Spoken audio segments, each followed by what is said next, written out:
अल्हम्दुलिल्लाहि रब्बिल आलमीन वस्सलातु वस्सलामु अला सय्यिदिल अंबिया वल मुरसलीन। नाज़रीन किराम, आज हम जिस मौजू पर बात करने जा रहे हैं वो लम्हा है जिससे कोई भी इंसान बच नहीं सकता। चाहे वो बादशाह हो या फकीर, जवान हो या बूढ़ा, दुनिया की हर शान और शौकत एक लम्हा में खत्म हो जाती है और इंसान उस सफर में दाखिल होता है जिसे कुरान ने अद्दार उल आखिरा कहा है। यह है कब्र का पहला मंजर, जब इंसान का असल सफर शुरू होता है। कुरान पाक में अल्लाह ताला फरमाता है, कुल्लू नफ्सिन जायकतुल मौत, यानी हर जान को मौत का जायका चखना है।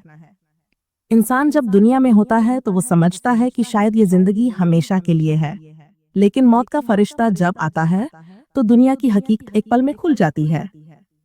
मोमिन की रूह आसानी से निकलती है जैसे मश्क से कतरे बह जाएं। फासिक या काफिर की रूह बड़ी सख्ती से खींची जाती है जैसे कांटों पर लिपटे कपड़े को खींचा जाए। नाजरीन, जब मयत को कब्र की तरफ ले जाया जाता है तो नबी करीम सल्लल्लाहु अलैहि वसल्लम ने फरमाया, जब मयत को उठाया जाता है तो अगर वो नेक है तो कहती है मुझे जल्दी ले चलो, और अगर वो बदकार है तो कहती है हाय अफसोस, मुझे कहाँ ले जा रहे हो। लेकिन ये आवाज इंसान नहीं सुनते, सिर्फ जानवर और जिन्नात सुनते हैं। ये वो वक्त है जब इंसान के अपने अजीज उसको कंधों पर उठाए कब्रिस्तान जा रहे होते हैं, मगर हकीकत में वो दुनिया से कट चुका होता है। जब मैयत को कब्र में रखा जाता है तो सब रिश्तेदार पलट जाते हैं।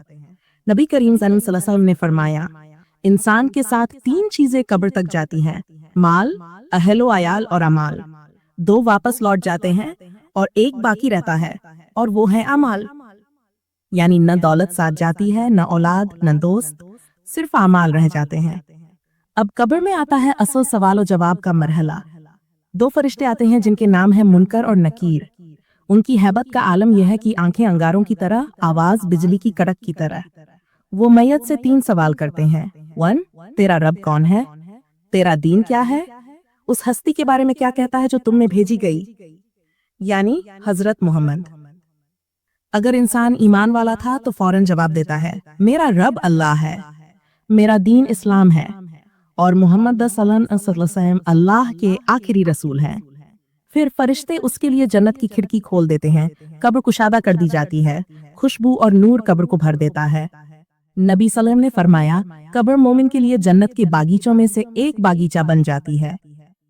लेकिन अगर इंसान अल्लाह और उसके रसूल की नाफरमानी करता रहा तो वो घबरा कर कहता है, हा हाला अदरी, मुझे नहीं मालूम।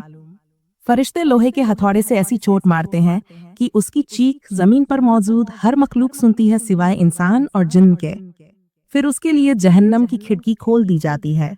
नबी वसल्लम ने फरमाया, कब्र काफिर के लिए जहन्नम के गड्ढों में से एक गड्ढा बन जाती है। नाजरीन किराम, कब्र में इंसान को सबसे ज्यादा जिस चीज का सामना करना पड़ता है वो है अकेलापन, अंधेरा, वहशत, सुकूत।